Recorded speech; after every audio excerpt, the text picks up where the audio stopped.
Every year summer holidays వస్తే చాలు ఏదో ఒక ఫంక్షన్ అయితే మా రిలేటివ్స్ అప్పుడే అరేంజ్ చేసుకుంటూ ఉంటారు.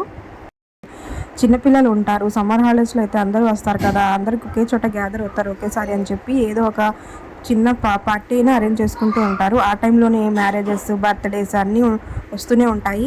అలా ఆ రోజు మేమైతే మా కజిన్ వాళ్ళ పాప బర్త్డేకి అయితే వెళ్ళాము. Mutton biryani, chicken fry, Emmy అంటే ఎమ్మీ లంచ్ రెసిపీస్ అనమాట. ఆ తర్వాత పిల్లలం పెద్దవాళ్ళం అందరూ లంచ్ చేసేసిన తర్వాత ఈవినింగ్ 4:35 టైంలో పాప అయితే కేక్ కట్ చేసింది అనమాట.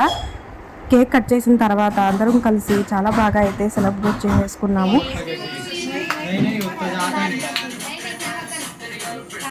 నేను యూట్యూబ్ ఛానల్ స్టార్ట్ చేసిన దగ్గర నుంచి అయితే సబ్స్క్రైబర్స్ ఏదో ఒక రోజు తప్పకుండా వస్తారు, సక్సెస్ అవుతారు నా ఛానల్లో అనుకుని ఎప్పుడూ డీమోటివేట్ అయితే అవ్వలేదు.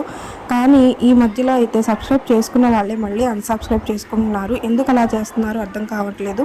చాలా అంటే చాలా బాధగా అనిపిస్తుంది. మీరైతే సబ్స్క్రైబ్ చేసుకుని మళ్ళీ అన్సబ్స్క్రైబ్ చేయడానికి కారణాలు కూడా నాకు అర్థం కావట్లేదు. ఎవరు చేస్తున్నారో, నన్ను బాధ పెట్టడానికే చేస్తున్నారా అని అయితే అనిపిస్తుంది.